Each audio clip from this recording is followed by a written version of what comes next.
కుర్రకారు క్రష్గా మారిపోయిన సమంత, జోసెఫ్ ప్రభు, నిన్నిట్టే ప్రభు దంపతులకు 1987 ఏప్రిల్ 28న చెన్నైలో జన్మించింది. ఆమె తండ్రి తెలుగు ఆంగ్లో ఇండియన్ కాగా తల్లి సిరియన్ మలయాళీ. చదువుకునే సమయంలోనే పాకెట్ మనీ కోసం సొంతంగా సంపాదించుకోవాలని ప్రయత్నం చేసిన సమంత అందులో భాగంగానే ఒక బట్టల కంపెనీతో కలిసి సేల్స్ గర్ల్గా పనిచేసినట్టు గతంలో వార్తలు వినిపించాయి.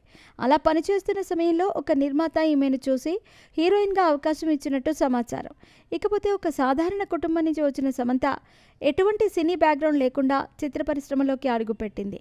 అలా మొదట ఏం మాయ చేసావే సినిమా ద్వారా ఇండస్ట్రీలోకి అడుగుపెట్టిన సమంత అంచెలంచెలుగా ఎదుగుతూ ఇప్పుడు ఒక్కో సినిమాకు 5 కోట్ల రెమ్యునరేషన్ తీసుకునే స్థాయికి ఎదిగింది.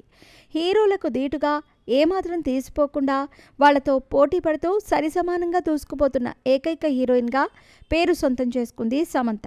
ఇక ఇండస్ట్రీకి ఎంతోమంది హీరోయిన్లు వస్తున్నప్పటికీ తనదైన నటనతో తానేంటో నిరూపించుకొని ఇప్పటికీ తన తర్వాతే ఎవరైనా అంటూ నిరూపించుకుంటుంది సమంత.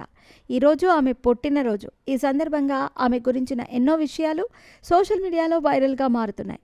ఇకపోతే సమంత వృత్తిపరమైన జీవితంలో అంచెలంచెలుగా ఎదుగుతూ ఉన్నత స్థాయికి చేరుకుంది. కానీ వ్యక్తిగత జీవితంలో మాత్రం ఎన్నో ఒడిదుడుకులను ఎదుర్కొంది, ఇబ్బందులను ఎదుర్కొంది అని చెప్పవచ్చు. సమంత తన తొలి సినిమా ఏం మాయ చేసావే సినిమాలో నటిస్తున్నప్పుడు అదే సినిమాలో హీరోగా నటించిన నాగచైతన్యతో ప్రేమలో పడింది. ఇక 7 ఏళ్ల పాటు ప్రేమించుకున్న ఈ జంట వివాహం చేసుకున్నారు. వివాహం జరిగిన 4 ఏళ్ల తర్వాత సంతోషంగా ఉండాల్సిన ఈ జంట అనూహ్యంగా విడాకులు తీసుకుని అందరినీ ఆశ్చర్యపరిచారు. ఇక విడాకుల తర్వాత ఎన్నో అవమానాలు, హేళనలు ఎదుర్కొంది సమంత. చాలామంది ఈమెపై నిందలు కూడా వేశారు. అయినా వాటన్నింటినీ ఎదిరించి నిలదొక్కుంది. అదే సమయంలో మయోసైటిస్ అనే వ్యాధి బారిన పడింది సమంత. దీనికి తోడు ఈ వ్యాధి నుంచి బయటపడటానికి 1 ఏడాది పాటు ఇండస్ట్రీకి దూరమైన ఈ అమ్మడు ఇప్పుడిప్పుడే మళ్ళీ రీఎంట్రీ ఇస్తూ వరుస వెబ్ సిరీస్లతో ప్రేక్షకులను అలరిస్తోంది ముద్దుగుమ్మ. ఇక ఇప్పుడు రక్త బ్రహ్మాండ అనే వెబ్ సిరీస్లో నటిస్తూ ఉండగా మరోవైపు ట్రాలలా అనే మూవింగ్ పిక్చర్స్ నిర్మాణ సంస్థను స్థాపించిన సమంత ఇప్పుడు శుభం అనే సినిమాను నిర్మిస్తోంది. మే 9వ తేదీన ఈ సినిమా విడుదలకు ముందుకు రాబోతోంది.